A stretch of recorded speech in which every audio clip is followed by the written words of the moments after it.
ഡൽഹി വിമാനത്താവളത്തിലെ സ്വകാര്യ fire service ജീവനക്കാരൻ്റെ തിരോധാനത്തിൽ അന്വേഷണം വഴിമുട്ടിയെന്ന വാർത്ത.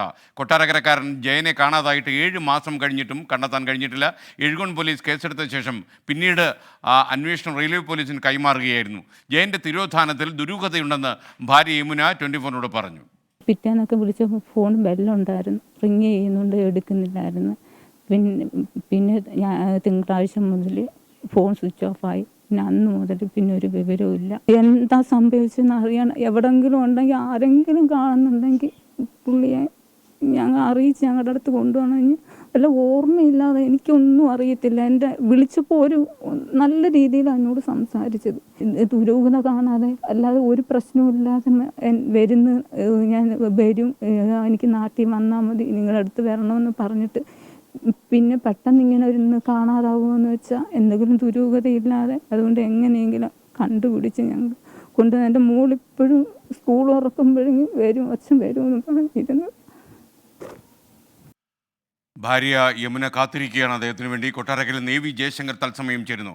ഗുഡ് മോർണിംഗ് ജയശങ്കർ, എന്തൊക്കെയാണ് വിവരങ്ങൾ? ഏത് സാഹചര്യത്തിലാണ് ഇദ്ദേഹത്തിന് തിരോധാനം ഉണ്ടായത്?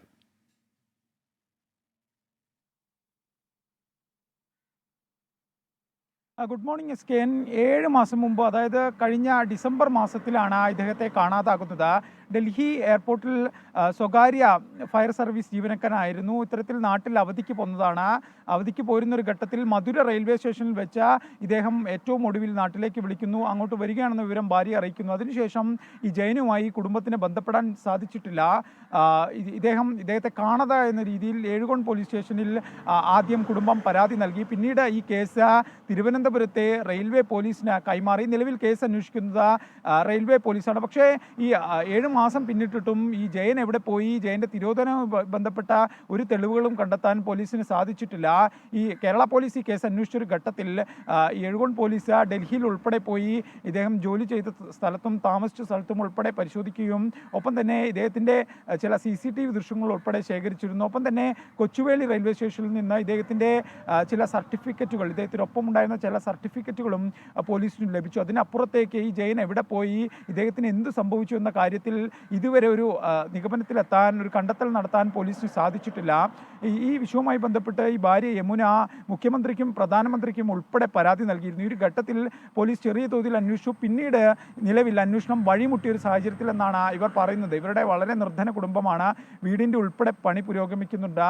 മക്കളുണ്ട്. മക്കൾ കഴിഞ്ഞ സ്കൂൾ തുറക്കുന്ന ഒരു ജൂൺ മാസത്തിലൊക്കെ അച്ഛൻ്റെ വരവും കാത്തിരിക്കുകയായിരുന്നു. ഇദ്ദേഹം കുടുംബവുമായി വളരെ നല്ലൊരു ബന്ധത്തിലായിരുന്നു. ഭാര്യയെ വിളിക്കാറുണ്ടായിരുന്നു, ഭാര്യയെ നല്ല ബന്ധമുണ്ടായിരുന്നു. നാട്ടിൽ ഉൾപ്പെടെ വരുന്ന ഘട്ടത്തിൽ കുടുംബം ഇദ്ദേഹത്തെ കാത്തിരിക്കുകയായിരുന്നു. അതിനിടയിലാണ് പൊടുന്നനെ നാട്ടിലേക്ക് പുറപ്പെട്ടൊരു വ്യക്തിയെ കാണാതാകുന്നത്. കൊല്ലം റെയിൽവേ സ്റ്റേഷനിൽ കുടുംബം ഇദ്ദേഹത്തെ കൂട്ടാൻ പോയൊരു ഘട്ടത്തിൽ ട്രെയിൻ പോയിട്ടും കാണാതായതോടുകൂടിയാണ് ഈ കുടുംബത്തിന് വലിയൊരു ആശങ്ക ഉണ്ടായി തുടങ്ങിയത്. പിന്നാലെയാണ് പോലീസിൽ പരാതി നൽകുന്നത്. ഈ പരാതി നൽകി തെരഞ്ഞെടുപ്പ് കഴിഞ്ഞു, മാസങ്ങൾ പിന്നിട്ടു. പക്ഷേ ഈ ജയനെക്കുറിച്ചൊരു തുമ്പും കണ്ടെത്താൻ പോലീസിന് സാധിക്കുന്നില്ല. പോലീസ് പറയുന്നത് ഇതുമായി ബന്ധപ്പെട്ട അന്വേഷണം നടത്തുന്നുണ്ട്. പക്ഷേ ഇദ്ദേഹം എങ്ങോട്ട് പോയി എന്ന കാര്യത്തിൽ ഒരു നിഗമനത്തിലെത്താനായിട്ടില്ല. ഇദ്ദേഹത്തിൻ്റെ സുഹൃത്തുക്കൾ ഉൾപ്പെടെയുള്ള ആളുകളുടെ മൊഴി രേഖപ്പെടുത്തി, ഒപ്പം കോൾ ലിസ്റ്റ് ഉൾപ്പെടെ പരിശോധിച്ചു. ഏറ്റവും ഒടുവിൽ ഈ ചാലക്കുടി റെയിൽവേ സ്റ്റേഷൻ പരിസരത്ത് തൃശ്ശൂർ ജില്ലയുടെ ഭാഗത്ത് വെച്ചാണ് ഇദ്ദേഹത്തിൻ്റെ ഫോൺ സ്വിച്ച് ഓഫ് ആക്കുന്നതെന്നാണ് പോലീസ് പറയുന്നത്. എന്തായാലും ഇതുമായി ബന്ധപ്പെട്ട അന്വേഷണം നടത്തുന്നു എന്ന സ്ഥിരം പല്ലവിയാണ് പോലീസിൻ്റെ ഭാഗത്തുനിന്ന്. പക്ഷേ ഈ ഭാര്യ യമുനയും കുടുംബത്തെയും മക്കളെയും സംബന്ധിച്ച ഈ ജയനെ കണ്ടെത്തുക എന്നതാണ് പ്രധാന SK. Okay, thank you. ജയശങ്കറാണ് കൊട്ടാരക്കരയിൽ നിന്നും ചേർന്നത്.